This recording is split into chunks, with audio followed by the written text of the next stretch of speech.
اچھا، مسئلہ اس سے بہت زیادہ اہم ہے. حبط عمل جماعت مخالفین خود کہتے ہیں کہ حبط عمل کفر کی دلیل ہوتی ہے. جماعت مخالفین کے ہاں ان کے اکابر خود کہتے ہیں کہ ایک مسلمان کا اگر جب عمل حبط ہو جاتا ہے تو اس کا مطلب یہ ہے کہ وہ کافر ہے. ملاحظہ فرمائیے عزیزو، یہ کتاب الصارم المشلول علی شاتم الرسول صلی اللہ علیہ وآلہ وسلم تالیف ابن تیمیہ الحرانی. ابن تیمیہ حرانی کی جو شیخ الاسلام کہلاتا ہے ان لوگوں کا، یہ ان کی کتاب ہے الصارم المسلول مجلد نمبر 2. یہاں پر ملاحظہ فرمائیے اسی صفحہ نمبر 112 اسی آیہ کے ذیل میں لا ترفعوا اصواتکم فوق صوت النبی صلی اللہ علیہ وآلہ وسلم ولا تجہروا له بالقول، کہتے ہیں اللہ تعالیٰ نے نہیں کیا ہے، منع کیا ہے کہ کوئی شخص اپنی اس آواز کو نبی کریم صلی اللہ علیہ وآلہ وسلم کی آواز پر اونچا کر دے اور ان کے ساتھ جیسے آپس میں بلند آواز میں گفتگو کریں ان کے ساتھ اس طرح گفتگو کریں، اس لیے کہ لأن هذا الرفع والجہر، اس طرح آواز بلند کرنا اور جہر آواز میں کلام کرنا قد يفضي الى حبوط العمل وصاحبه لا يشعر، یہ بتحقیق حبوط عمل کی طرف کھینچتا ہے انسان کو اور انسان کو پتہ بھی نہیں ہوتا کہ اس کا عمل حبط ہو گیا ہے. فإنه علل نهيهم عن الجهر وتركهم له بطلب سلامة العمل عن الحبوط، اللہ نے کہا کہ کیوں اس طرح آواز بلند نہ کرو تاکہ تمہاری عمل حبط نہ ہو جائے. اچھا، پھر آگے جا کر وہ کہتا ہے والعمل يحبط بالكفر، لیکن مشکل یہ ہے کہ عمل کا جو حبط ہوتا ہے یہ صرف کفر کی وجہ سے. قرآن میں جتنی آیات ہیں حبط اعمال کی وہ سب کفار کے متعلق ہیں. پھر وہ آیات ایک دوسرے کے بعد گنتی کرنا شروع کرتا ہے. قال سبحانہ وتعالی، اللہ تعالیٰ نے قرآن مجید میں فرمایا ہے ومن يرتد منکم، لا الہ الا اللہ، ومن يرتد منکم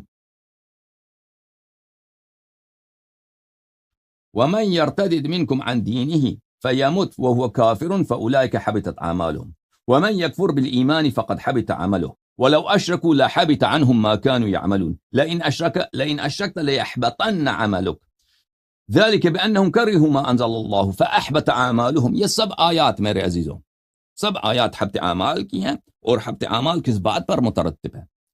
حبط اعمال کس چیز کا نتیجہ؟ فقط کفر کا. عمل اگر کفر ہوگا تو حبط عمل آئے گی. اچھا، ذالک بأن، وہ بہت سارے آیات کا گنتی کرتا، میں ان آیات کو آپ کی خدمت میں نہیں پڑھنا چاہتا. اور ان آیات مزید آیات پر کے سے استدلال کرنے کے بعد ابن تیمیہ کہتا ہے ولا تحبط الاعمال بغیر الكفر، اعمال صرف کفر سے حبط ہو جاتی ہیں. تو پتہ یہ چلا جو نبی کریم صلی اللہ علیہ وآلہ وسلم کے بارگاہ میں آواز بلند کرتا ہے وہ در حقیقت کافر ہوتا ہے. کیوں؟ کیونکہ اللہ نے خبر دی کہ ان کے بارگاہ میں اگر آواز بلند کرو تو تمہارے اعمال حبط ہو جاتے ہیں، حبط ہو جاتے ہیں. اور ابن تیمیہ کیا ولا تحبط الاعمال بغیر الكفر،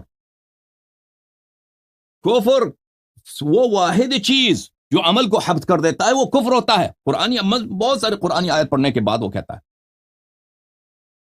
سمجھ میں آئی بات آپ کو؟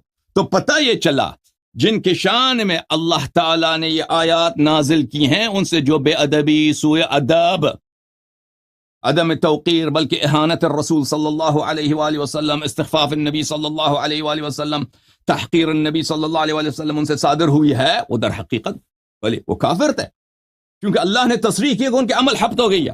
اچھا، عمل حبط ہو گئی یہ بات تو شک ہی نہیں رہتا کیونکہ عمل کا کسی عمل کا کوئی اجر نہیں ہے اللہ کے نزدیک. اگر جہاد کیا، ہجرت کیا، نماز پڑھی، کچھ صحبت نبی، سب ضائع، سب ضائع. اس کے علاوہ سے مزید ان کا کفر بھی ثابت ہے. فَإِذَا ثَبَتَ أَنَّ رَفْعَ الصَّوْتِ فَوْقَ النَّبِيِّ صَلَّى اللَّهُ عَلَيْهِ وَآلِهِ وَسَلَّمَ وَالْجَهْرَ لَهُ بِالْقَوْلِ يُخَافُ مِنْهُ أَنْ يَكْفُرَ صَاحِبُهُ وَهُوَ لَا يَشْعُرُ وَيَحْبِطُ عَمَلُهُ بِذَلِكَ.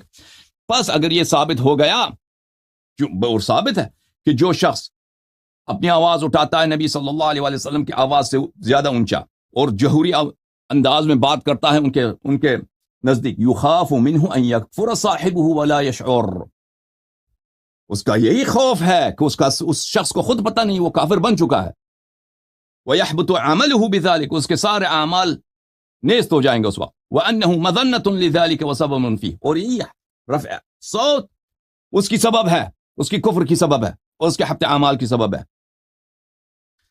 فمن المعلوم ان ذلك لما ينبغي له من التعذير والتوقير والتشريف والتعظيم والاكرام والاجلال. اور معلوم ہے ہمیں کہ یہ کس لیے اس طرح ہے، اس لیے کہ نبی کریم صلی اللہ علیہ وسلم کی تعذیر، ان کی عزت کرنا، ان کی توقیر کرنا، ان کی اجلال، ان کی اکرام، ان کا احترام نہایت ہی اہم ہے. جو شخص آواز بلند کر دیتا ہے اس کے اعمال حبط ہو جاتے ہیں، اور حبط اعمال صرف کفر کی دلیل ہے.